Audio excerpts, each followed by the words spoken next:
Oke, baik untuk selanjutnya ya, untuk penologi dan pemasyarakatan ini ya, Ibu akan bahas sedikit ya tentang istilah penologi ya. Tadi belum Ibu jelaskan di awal, langsung ke teori pemidanaan. Jadi kalau bisa kalian baca ya, baca di dalam eh, jurnal ya, atau di dalam berkas file-file yang kalian download, kalian bisa lihat di situ ada definisi-definisi daripada penologi ya. Di sini ada beberapa definisi dari para pakar sarjana hukum ya, diantaranya Sujono Dirjo Sisworo mendefinisikan bahwa penologi ini merupakan ilmu tentang kepenjaraan dan perlakuan atau pembinaan narapidana. Kemudian pakar lain menjelaskan Mulyatno mengatakan penologi sebagai ilmu pengetahuan tentang pidana dan pemidanaannya atau ilmu pengetahuan tentang memperlakukan dan memidana si pelaku pidana. Kemudian Widya Gunakaya, SA, mengatakan bahwa penologi ini merupakan ilmu pengetahuan yang mempelajari konsekuensi kejahatan, menganalisis bagaimana pelanggar hukum atau penjahat dapat menjadi anggota masyarakat yang baik lagi, serta dapat mentaati hukum yang berlaku. Dengan kata lain, penologi merupakan ilmu yang mempelajari mengenai pembinaan terhadap pelaku kejahatan di lembaga pemasyarakatan. Ya.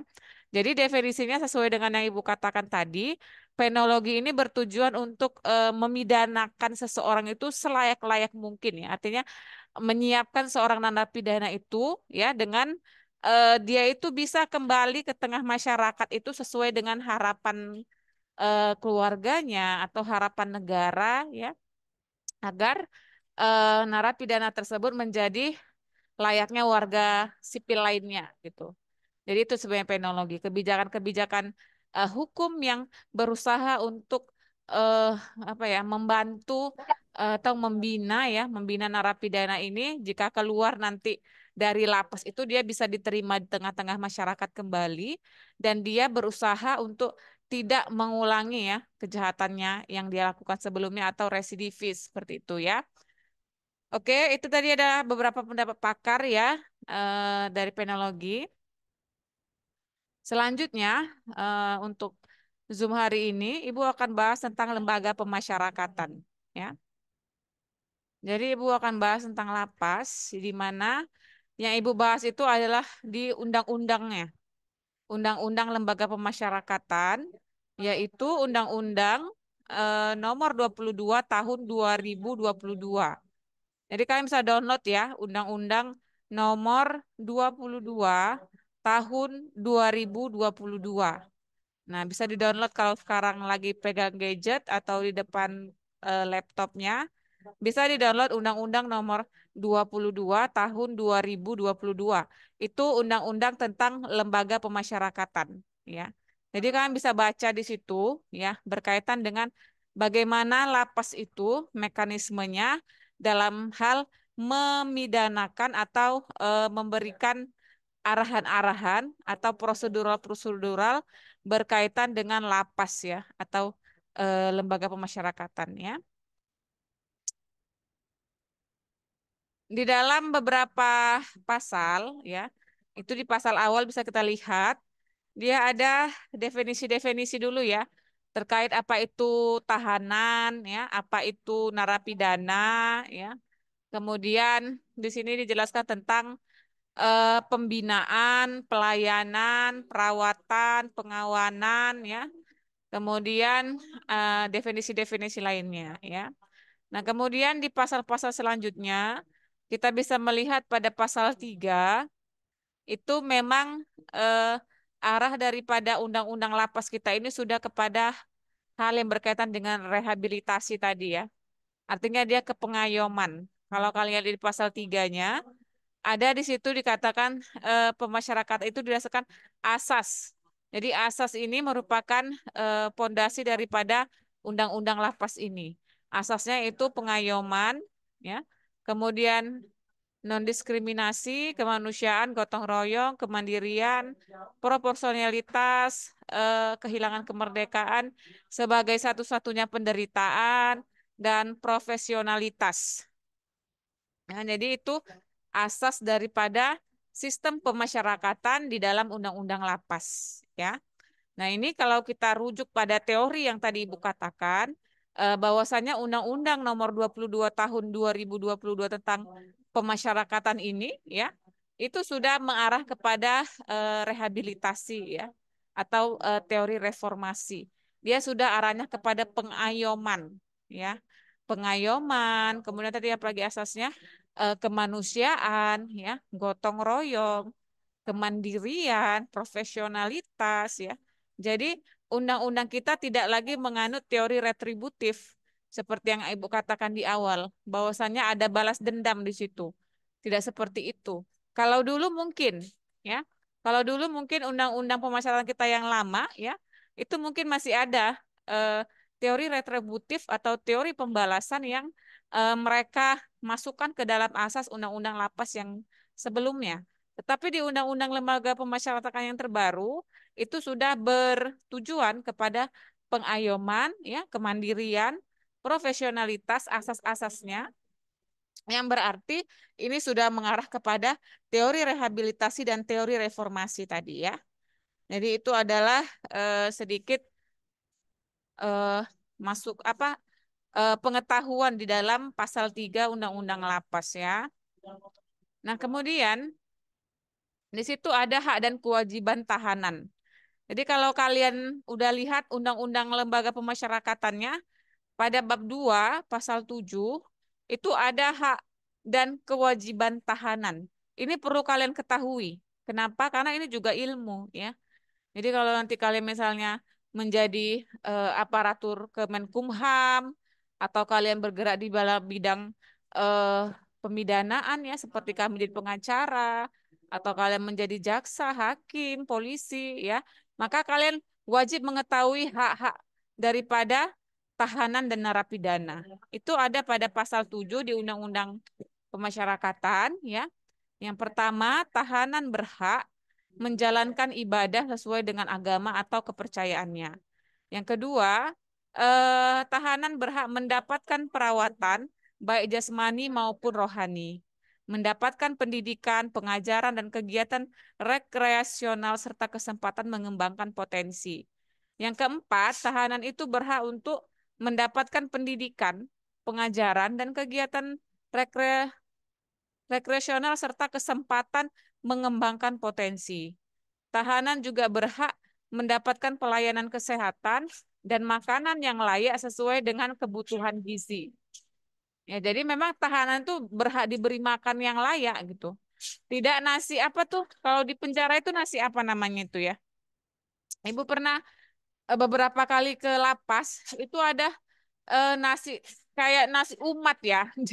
Dibuat satu panci besar gitu kan, nanti ditaruh di piring-piring asal aja gitu masaknya. Jadi sebenarnya di undang-undang lapas tahanan itu berhak untuk mendapatkan makanan yang layak dan sesuai dengan standar gizi. Artinya harus ada ikan, ada sayur, ya kan, ada protein, dan ada hal-hal yang berkaitan dengan pasal 5 sempurna gitu. Itu di hak-haknya, tetapi di kenyataannya mereka dikasih nasi apa gitu, kayak nasi campur gitu, ya, nasi campur diadon satu panci, kemudian hanya diberikan sepiring-sepiring, ya, asal aja masanya itu, ya. Jadi itu kenyataannya berbeda apa yang ada di undang-undang dengan di kenyataan, ya. Kemudian tahanan juga berhak mendapatkan layanan informasi, mendapatkan penyuluhan hukum dan bantuan hukum, serta tahanan berhak menyampaikan pengaduan atau keluhan, mendapatkan bahan bacaan dan mengikuti siaran media massa yang tidak dilarang, mendapatkan perlakuan secara manusiawi, dan dilindungi dari tindakan penyiksaan, eksploitasi, pembiaran, kekerasan, dan segala tindakan yang membahayakan fisik dan mental, mendapatkan pelayanan sosial, menerima atau menolak kunjungan dari keluarga, advokat, pendamping, dan masyarakat. Ya, jadi itulah hak-hak narapidana. Banyak, ya. Ada sekitar berapa tuh? 1, 2, 3, 4, 5, 6, 7, 8, 9, 10. Ada 11 hak. Ada 11 hak narapidana yang dijamin di dalam Undang-Undang Pemasyarakatan. Ya. Jadi sebenarnya ke-11 hak itu harus dilindungi dan harus diberikan oleh Kementerian Hukum dan HAM, di mana instansinya itu adalah lapas itu sendiri ya, atau lembaga pemasyarakatan itu sendiri gitu. Oke. Kemudian selain hak, tahanan ini juga memiliki kewajiban ya. Apa saja kewajibannya? Kewajiban daripada tahanan ini adalah menaati peraturan tata tertib, mengikuti secara tertib program pelayanan, memelihara pri kehidupan yang bersih, aman, tertib, dan damai, dan menghormati hak asasi setiap orang di lingkungannya.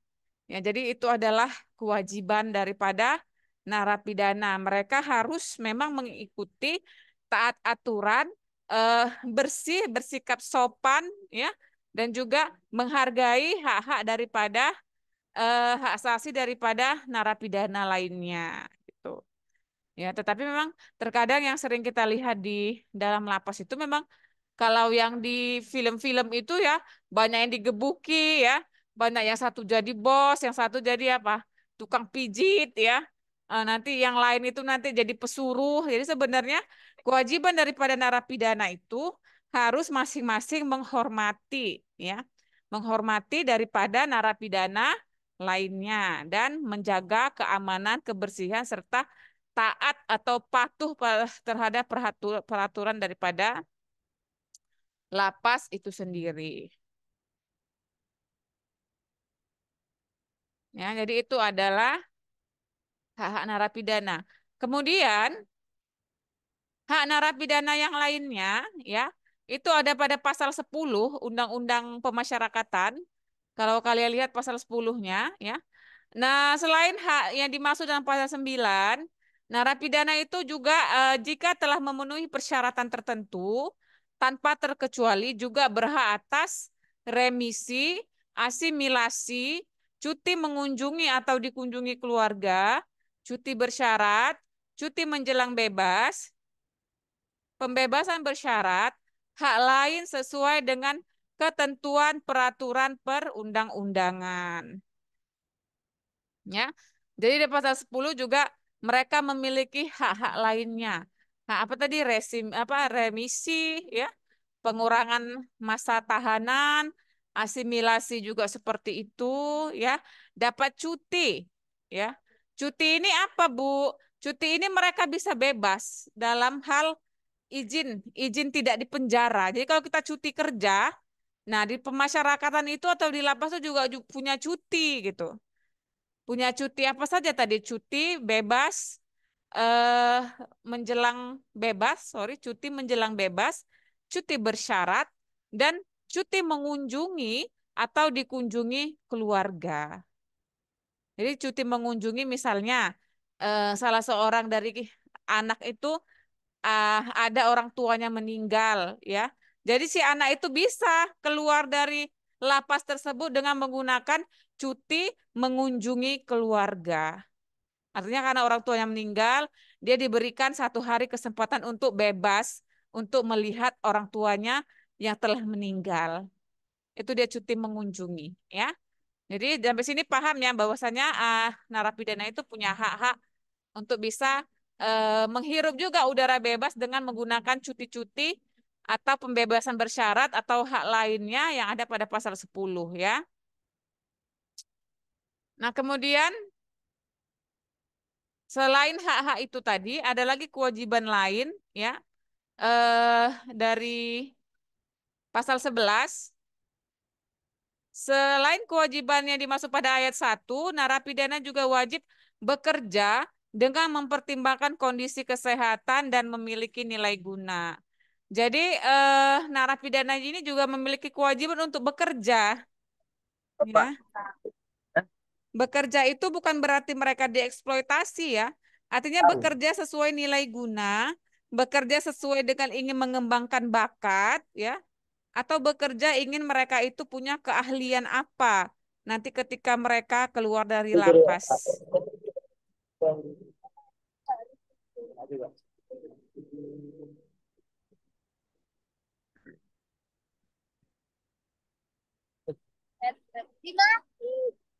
Itu siapa ya suaranya yang ini ya?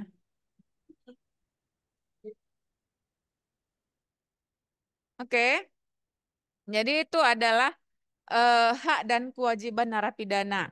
Boleh kalian baca di dalam Undang-Undang Nomor 22 Tahun 2022 ya. Hak dan kewajiban. Kemudian tadi apa lagi? Adanya asas-asas ya. Adanya hal-hal yang berkaitan dengan remisi, asimilasi, cuti ya, dan sebagainya ya. Jadi hak dan kewajiban narapidana ini harus kalian pahami ya sebagai anak hukum.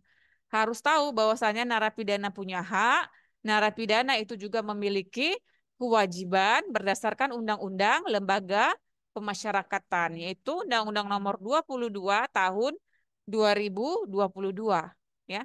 Dan kalian juga harus paham bahwasanya arah pemidanaan kita saat ini sudah kepada teori reformasi dan teori rehabilitasi.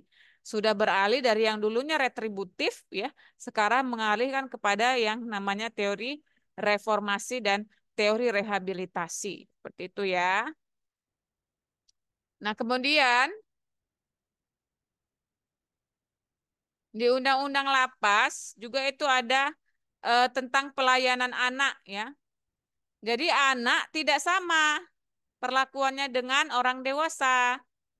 Nah, kalian bisa lihat juga tuh di dalam Undang-Undang Lapas. Ada perbedaan-perbedaan daripada bagaimana eh, bila narapidananya itu anak, ya. Bagaimana bila narapidananya itu adalah orang dewasa di samping juga dalam Undang-Undang Sistem Peradilan Pidana itu juga SPPA anak juga menyatakan bahwasannya jika narapidananya anak dia memiliki keistimewaan perbedaan daripada dia yang narapidananya adalah orang dewasa. Begitu juga dengan perempuan ya. Jadi narapidana perempuan juga memiliki perbedaan dengan narapidana laki-laki. Oke, mungkin itu aja ya untuk saat ini. Nanti kita bahas lagi untuk pertemuan selanjutnya. Itu berkaitan dengan apa di Undang-Undang Lapas itu? Pembinaan narapidana. Ya. Jadi untuk nanti pertemuan kita selanjutnya, kita akan bahas tetap masih di dalam Undang-Undang Lembaga Pemasyarakatan tentang pemidanaan narapidana. Bagaimana proses pembinaan narapidana yang ada di dalam lembaga pemasyarakatan. Seperti itu ya. Mungkin untuk pertanyaan, walaupun Ibu sudah bisa dengar feedback kalian, gua aja di WA grup ya, atau di Japri, karena Ibu juga ada Zoom lainnya di 3:30 ya. Jadi Ibu harapkan kalau ada pertanyaan yang ingin ditanyakan, boleh dibuat di WA grup, boleh juga Ibu di Japri, oke? Dan jangan lupa untuk menyiapkan tugas kelompok. Karena minggu depan masih online ya. Oh, kita minggu depan masih online. Minggu depan online dan itu masih pembahasan dari Ibu ya. Mungkin masih seputar undang-undang lapas tadi. Minggu depannya lagi kita masuk, itu sudah mulai presentasi kelompok satu ya, untuk dipersiapkan ya. Oke, cukup sekian dari Ibu. Ibu ucapkan terima kasih untuk atensinya. Terima kasih untuk bisa paham tadi ya, cek soundnya ya. Karena memang agak-agak repot ini. Harus di-record. Kalau nggak di-record pakai handphone aja gampang ya. Handphone nggak bisa ibu record. Harus pakai laptop atau komputer gitu. Jadi agak susah untuk mengecek ininya, headsetnya, apanya ya. Terima kasih Ibu ucapkan. Ibu akhiri. Cukup sekian dari Ibu. Ya terima kasih. Assalamualaikum warahmatullahi wabarakatuh.